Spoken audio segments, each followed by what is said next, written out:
যশোরবাসীদের জন্য একটি মর্মান্তিক ঘটনা। এই ঘটনার আমরা তীব্র নিন্দা জানাই।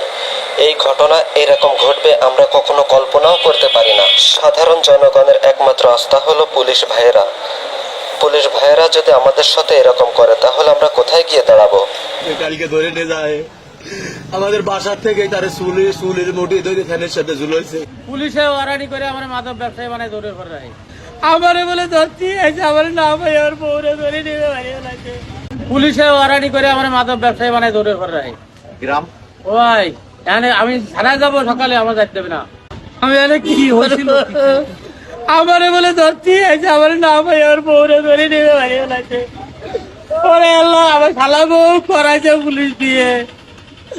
ওরে আল্লাহ আমারে কলি আমি জানতে পারছি আমি নিচে ধরা যেতে আমার বাড়ি বেলা আমার বউরে মারলি না মারলি একেবারে সত্যি পারত আমার বাড়ি বেলা তো আমার বউরে না মারে ভাই ও ভাই আমার বাড়ি বেলালি আমার কি পারতো না এই সংসার দুটো মানুষ করবে কিনা।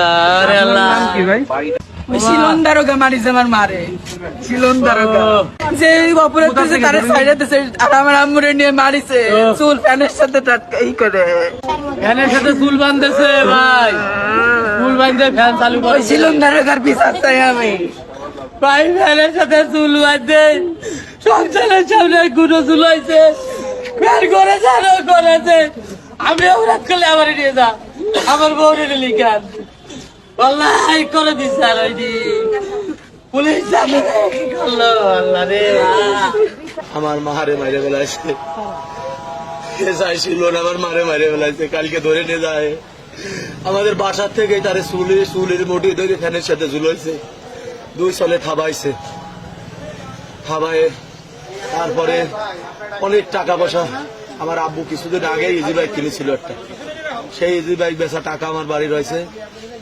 আমার সেই ইজি বাইক বেচা টাকাও নিয়ে গেছে 2,88,000 টাকা আমার আব্বা ইজি বাইক বেছিল। আমার আব্বার আমি কষ্ট করে বাড়ি করায় আমার এই পুলিশরা আমাদের প্রতি আরো বেশি খেপে গেছে এলাকা ভিত্তিক কিছু লোকের কারণে। আমার মারে ভালো মানুষ নিয়ে গেল সকালবেলা আমার মা আমি যাই দেখি অসুস্থ এবার আমি পুলিশের সাথে যাই আমি সরকারি হাসপাতালে অভয়নগর উপজেলা স্বাস্থ্য কমপ্লেক্সে আমার মারে চিকিৎসার জন্য নিয়ে গেছি। তারা অনেকগুলো টেস্ট দিছে অনেকগুলো পরীক্ষা দিছে। আমি সেই কনস্টেবল স্যার বাইরে বললাম কি ভাই তাহলে এগুলো করাই নিয়ে যান সাথে একটা কনস্টেবল ম্যাডাম ছিল আমি তাদেরও বললাম যে ভাই এটা করাই নিয়ে যান।